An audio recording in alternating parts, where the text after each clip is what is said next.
ဘောလုံးကွေးတကွေးဆိုတာဘောလုံးအသင်းတစ်သင်းအတွက်သို့မဟုတ်နိုင်ငံတကာနိုင်ငံရဲ့ဂုဏ်ပုတ်အတွက်များစွာအရေးကြီးပါတယ်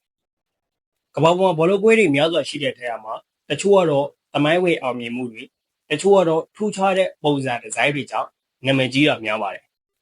ဒါပေမဲ့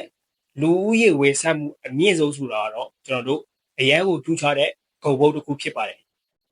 ဒီနေ့မှာတော့ကျွန်တော်အနေနဲ့ကမ္ဘာပေါ်မှာအကြီးဆုံးဘောလုံးကွေး10ကွေးအကြောင်းကို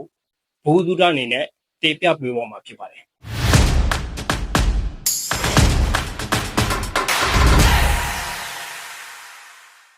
အားလုံးပဲမင်္ဂလာပါခင်ဗျာ Service Task Force Facebook Page နဲ့ YouTube Channel လေးနဲ့အားလုံးပြန်လည်ကြိုဆိုလိုက်ပါတယ်ဒီနေ့ဒီဗီဒီယိုလေးမှာတော့ကျွန်တော်အနေနဲ့ကမ္ဘာပေါ်မှာအကြီးဆုံးဘောလုံးကွေး10ကွေးအကြောင်းကိုနံပါတ်10ကနေနံပါတ်1အထိအစိလိုက်တစ်ခုချင်းစီဖော်ပြပေးပေါ်မှာဖြစ်ပါတယ်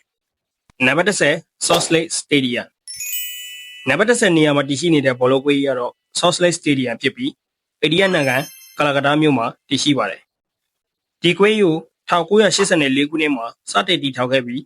လူဦးရေဝယ်ဆမှု8500ရှိပါတယ်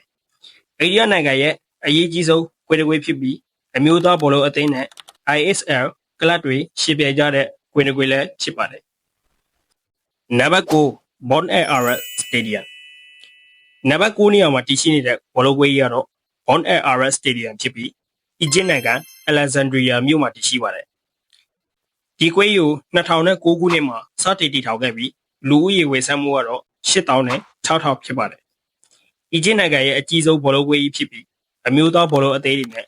CAF အဖွဲ့ဝင်တွေအတွက်အသုံးပြုကြတဲ့ကွေးတစ်ကွေးလည်းဖြစ်ပါတယ်နံပါတ်10 Bukit Jalil National Stadiumနံပါတ်10နေရာမှာတည်ရှိနေတဲ့ဘောလုံးကွေးကြီးကတော့ Bukit Jalil National Stadium ဖြစ်ပြီးဒီကွေးကတော့ကျွန်တော်တို့အရှေ့တောင်အာရှ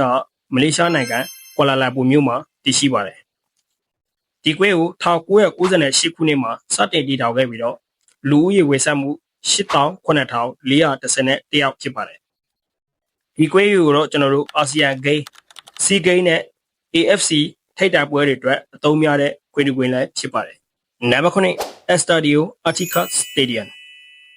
နံပါတ်9နေရာမှာတည်ရှိနေတဲ့ဘောလုံးကွေးကြီးကတော့ Estadio Artigas Stadium ဖြစ်ပြီးမက္ကဆီကိုနိုင်ငံမက္ကဆီကိုမြို့တော်မှာတည်ရှိပါတယ်ဒီကွေးကို1966ခုနှစ်မှာစတင်တည်ထောင်ခဲ့ပြီးတော့လူဦးရေဝယ်ဆမှုအနေနဲ့89,523ဦးအထိဝယ်ဆပါတယ်ဒီကွေးမှာတော့ FIFA ကမ္ဘာ့ဖလားနှစ်ကြိမ်တိုင်ကျင်းပပူပြီးတော့သမိုင်းဝင်ကွေးတစ်ကွေးလည်းဖြစ်ပါတယ်နံပါတ်6 Wembley Stadium နံပါတ်6နေရာမှာတည်ရှိနေတဲ့ဘောလုံးကွေးကတော့ Wembley Stadium ဖြစ်ပြီးယခုလက်ရှိအင်္ဂလန်နိုင်ငံလန်ဒန်မြို့မှာတည်ရှိပါတယ်ဒီကွေးကို2009ခုနှစ်မှာစတင်တည်ထောင်ခဲ့ပြီးတော့လူဦးရေဝယ်ဆမှုအနေနဲ့9000အထိဝယ်ဆပါတယ်ဒီကွေးမှာတော့ UEFA Euro Final FA Cup Final အပါအဝင်သမိုင်းဝင်ပွဲကြီးများကျင်းပတဲ့နိုင်ငံအလယ်မှာတည်ရှိတဲ့ကွင်းကြီးတစ်ကွင်းလည်းဖြစ်ပါတယ်နံပါတ်5 Rose Bowl Stadium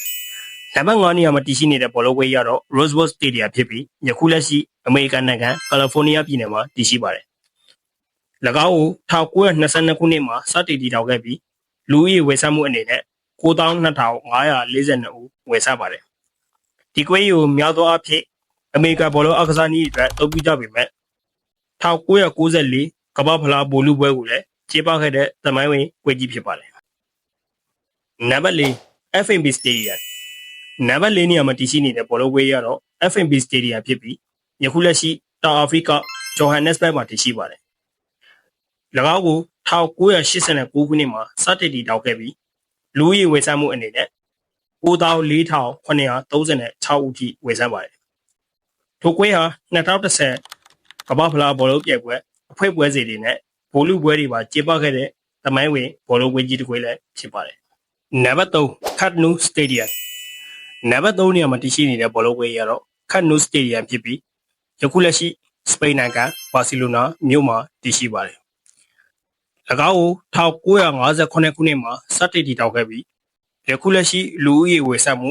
99,354ဦးအထိဝယ်ဆပါတယ်၎င်းကိုယခုလက်ရှိ FC ဘာစီလိုနာအသင်းရဲ့အိမ်ကွေးအဖြစ်အသုံးပြုကြပြီးအားလုံးသိတဲ့အတိုင်းကမ္ဘာအကြီးဆုံးကလပ်ဘောလုံးကွေးကြီးတစ်ကွေးလည်းဖြစ်ပါတယ်နံပါတ်2 Melbourne Cricket Ground Stadium နံပါတ်2နေရာမှာတည်ရှိနေတဲ့ဘောလုံးကွင်းကြီးကတော့ Melbourne Cricket Ground Stadium ဖြစ်ပြီးယခုလက်ရှိ Australia နိုင်ငံ Melbourne မြို့မှာတည်ရှိပါတယ်၎င်းကို1853ခုနှစ်မှာစတင်တည်ထောင်ခဲ့ပြီးတော့ယခုလက်ရှိလူဦးရေဝေဆတ်မှုအနေနဲ့324ဦးအထိဝေဆတ်ပါတယ်ထိုကွင်းကို Cricket အားကစားပွဲတော်တွေနဲ့ AFL ပွဲတွေအတွက်အသုံးပြုကြပေမဲ့လူဝေဆတ်မှုအရာထိပ်သီးကွင်းတစ်ခုလည်းဖြစ်လာပါတယ်နံပါတ်1 Rangrado First of May Stadium နံပါတ်1နေရာနဲ့ထိပ်ဆုံးနေရာမှာတည်ရှိနေတဲ့ဘောလုံးကွင်းကြီးကတော့ Rangrado First of May Stadium ဖြစ်ပြီးယခုလက်ရှိမြောက်ကိုရီးယားနိုင်ငံပြုံယမ်းမြို့မှာတည်ရှိပါတယ်ထိုကွင်းကြီးကို1989ခုနှစ်မှာစတင်တည်ထောင်ခဲ့ပြီးတော့ယခုလက်ရှိလူဦးရေဝယ်ဆတ်မှုအနေနဲ့1,400,000အထိဝယ်ဆတ်ပါတယ်ယခုလက်ရှိကမ္ဘာအကြီးဆုံးဘောလုံးကွင်းတစ်ကွင်းဖြစ်ပြီး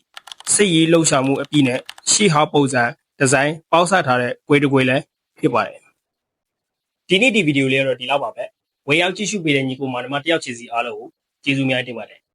တိတ်အနေနဲ့ဘောလုံးဝါသနာပါတဲ့လူတယောက်ဖြစ်လို့ရှိရင်ကျွန်တော်ရဲ့ Seven Star Sport Facebook page နဲ့ YouTube channel လေးကို follow နဲ့ subscribe လုပ်တာကိုမမေ့ပါနဲ့ဒီအနေနဲ့ကျွန်တော်အနေနဲ့နောက်ဆုံးရနိုင်ငံတကာဘောလုံးအားကစားသတင်းတွေနဲ့ဘောလုံးလောကရဲ့ဘူးသူတော်များအကြောင်း documentary football content လေးတွေကိုတင်ဆက်ပြသပေးသွားမှာဖြစ်ပါတယ်အဲ့တော့နောက်ဗီဒီယိုမှာပြန်တွေ့ကြပါမယ်